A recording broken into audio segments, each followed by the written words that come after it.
Hi everyone, I'm Andriana, founder of Blooming Culture. Today we're going to be doing a DNA test on our rescue pup Paddington. I never did one on our last dog Maru because, to be honest, it really just wasn't a thing back then.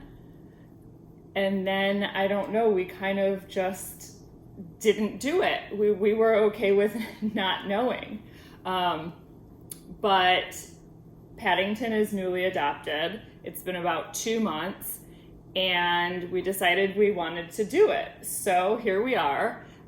We looked into the two biggest ones that are out there today. So there's Embark and Wisdom Panel. I know there are some other ones, but those are just the two that we decided to look into.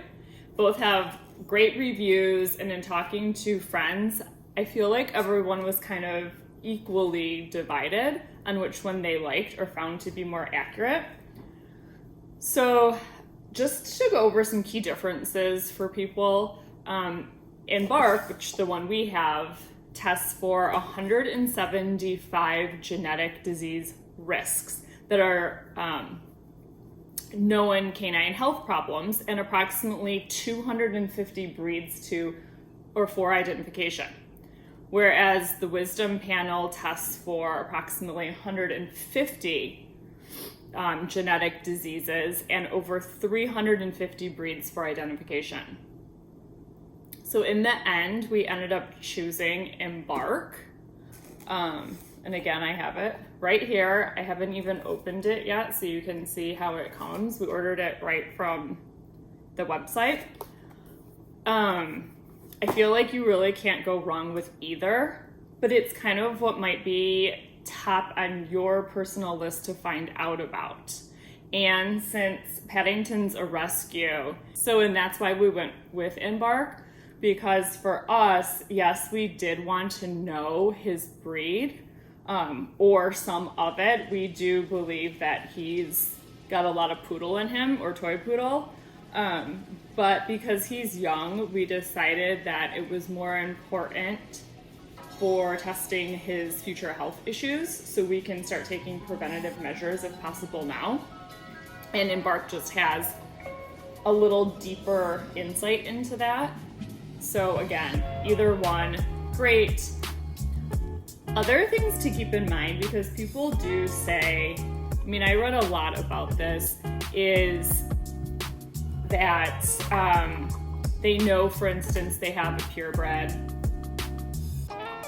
and they're wondering why their test didn't come out like that. You can check all that information out on their websites. I feel like they're pretty good at putting all of that on there. But there's kind of some other things that do go into it that you have to keep in mind when choosing any DNA test on the market. There are going to be some discrepancies. The websites both do go over some of the reasons of why that can happen. So if you have questions, I would just recommend you go there. But to go over it briefly, that I kind of didn't see some of this information on there. But when you choose a DNA test at this price point, and I'm not saying it's cheap, this one with the health and the genetic testing was normally $200. We got it on sale for $150 on their website.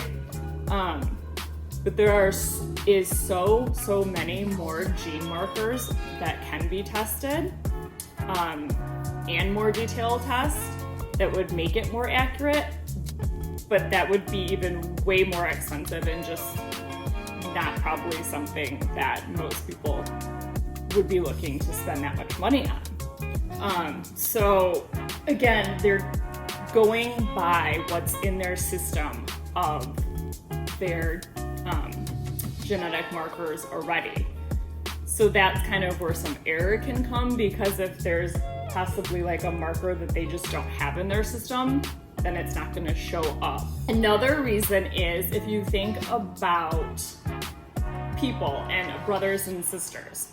So different genes are passed down to each puppy in the same litter. That's what gives them their unique qualities and traits. And the gene sequencing can affect the outcome of the test because, of course, like Paddington may have got some genes more from his mother's side, where if he had a brother, or a sister even, they may have got more genes from the father, which is going to bring in more of those genetic markers and characteristics. So that's why there can even be two siblings that don't come back with the exact same test results. I would suggest you maybe don't, if your dog is extremely treat motivated, maybe you put this off to the side until you're done. So now I'm gonna show you what it looks like to do the test really quick. So again, here's the box. I have my timer preset because I did read that it takes about a minute to swab. So here's what it looks like, really easy. Go to the website, put in your activation code right here. Then we're just gonna open it here. And swab the lower cheek pouches for 30 to 60 seconds and make sure the sponge is fully soaked. So let's get in here. Start the timer.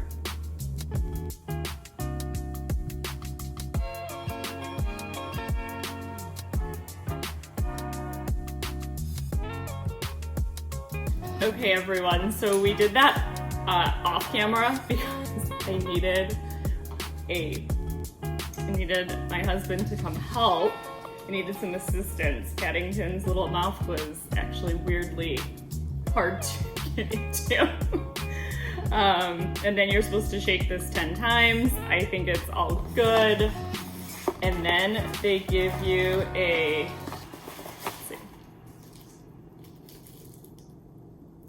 first class package return. Yes, you can have the treat now. So we are going to send it off, and it takes 2 to 4 weeks. We will see you then with the results. We're also going to be holding a contest to see who can guess what he is mostly made up of. So follow us on Instagram to see that blooming culture. Bye.